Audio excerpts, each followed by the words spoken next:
Hello everyone, स्वागत है दोस्तों आपका मेरे चैनल में। मैं प्रशांत कुमार शुक्ला एडवोकेट। साथियों, आज के वीडियो में हम लोग बात करेंगे एआईबी एग्जाम का जो पैटर्न है और उसमें जो पूछे जाने वाले केस लॉ, उसकी हिस्ट्री के बारे में। आखिर कितने क्वेश्चन आते हैं और इस बार कितने केस लॉ आने की उम्मीद है। तो सबसे पहले हम लोग डिस्कस करते हैं 2012 के जो केस लॉ आए थे। वो 2 से 3 केस लॉ थे, यानी कि जो 2012 में जो एग्ज़ाम हुआ था एआईबी का, उसमें 2 से 3 केस लॉ पूछे गए थे। 2013 में जो केस लॉ आए थे उसकी जो हिस्ट्री थी वो 15 केस लॉ की थी। तो एक चीज़ अप्रॉक्सीमेट ये लिखा है कि 15 केस था, 14 और 15 मान सकते हैं क्योंकि डायरेक्ट में भी था, कुछ डायरेक्टली मतलब किससे केस को जाना जाता है उससे रिलेटेड भी था। तो देखिए 2012 और 13 के बीच का डिफरेंस देख लीजिए कि 15 केस, अगर 100 में 15 केस आए हैं 100 नंबर के पेपर में, तो सीधा 85 नंबर बचा, जिसमें से कुछ डायरेक्ट इनडायरेक्ट हो जाएंगे, तो 20 नंबर ऐसे कर लीजिए, कुछ सेक्शन बेस्ड हो जाएंगे। तो ये चीज़ आपको ध्यान में रखना है कि जो केस लॉ की हिस्ट्री है वो कभी कोई डिपेंड नहीं है कि कितने केस लॉ आ सकते हैं। 2014 में आप देख सकते हैं कि जो केस लॉ की हिस्ट्री थी टोटल 12 केस थे अप्रॉक्सीमेट। फिर इसके बाद 2014 के सितंबर में यानी केस लॉ जो आए थे वो टोटल 11 केस थे, और 2015 की जो केस लॉ आए थे वो टोटल 18 केस अप्रॉक्सीमेट थे।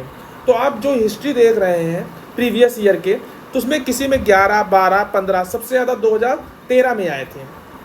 तो आप देख सकते हैं कि पेपर का पैटर्न भी कुछ टफ भी हो सकता है ईजी भी हो। तो ये कोई जानता नहीं है, लेकिन अपनी तैयारी अच्छे से करनी चाहिए, क्योंकि जानते हैं कि IB 18 का पेपर है, पास की डेट है, तो जितने हो सके आपको कंप्लीट करना है केस लॉ। बाकी तो हम कवर करा रहे हैं, लेकिन बहुत लोग क्वेरी करते हैं कि सर क्या ये केस लॉ सफिशिएंट है। मैं कहता हूँ बिल्कुल नहीं है।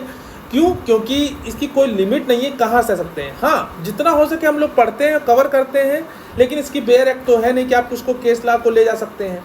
तो बेयर एक्ट केवल अलाउ रहता है। फिर उसके बाद बात करते हैं एआईबी एग्जाम के जो केस लॉ, उसके बाद 2016 की, तो उसमें देखिए 3 से 5 भी पूछे जा सकते हैं, अप्रॉक्सीमेट था। लेकिन 2017 में देखिए 13 से 14 अप्रॉक्सीमेट आया। तो ये डिपेंड है पेपर बनाने के पैटर्न के ऊपर कि कितने केस लॉ पूछे जा सकते हैं। उसी के बाद 2017 में 5-6 अप्रॉक्सीमेट केस लॉ आए थे, और 2018 का जो था उसमें टोटल 6 से 7 केस लॉ पूछे गए थे। जबकि 23 दिसंबर को जो हुआ था उसमें टोटल 10 से 11 केस लॉ आए थे। तो ये देख रहे हैं कि जो पेपर वाइज जो हम लोग प्रीवियस हिस्ट्री का जो रिकॉर्ड था उसके आधार पर हम लोगों ने जज किया कि अगर साल में 2 एग्जाम हो रहे हैं, तो साल में अगर 2 एग्जाम होते हैं तो उसी साल में अगर कुछ कम हो सकते हैं, अगर और उसके अगले वाले हमारा हाफ ईयर में कुछ ज़्यादा आ सकते हैं। तो ये कोई डिपेंड नहीं है कि 6 आ सकते हैं, 5 आ सकते हैं। हाँ, ये अगर आप केस लॉ कंप्लीट हो जाते हैं और अच्छे से तैयार हो जाते हैं, तो जो आपको पासिंग मार्क के लिए होता है ना कि सर मेरा 44 है या सर 40 नंबर है, सर 1 नंबर, तो वो आपका बच सकता है कि केस लॉ आपको ही पास करा दें। तो ये मान के चलिए। बाकी अगर जिन्होंने अच्छे से पढ़ाई किया है लॉ के एग्ज़ाम में और जिन्होंने अच्छे प्रॉपर नोट्स बनाए हैं, तो वो ज़रूर AIB 18 पास कर सकते हैं। बाकी तो हम केस लॉ की हिस्ट्री तैयार कर ही रहे हैं और उसके बारे में डिस्कस भी कर रहे हैं, और जितने भी हो सके हम पुरानी केस लॉ को आपके सामने डिस्कस भी कर रहे हैं।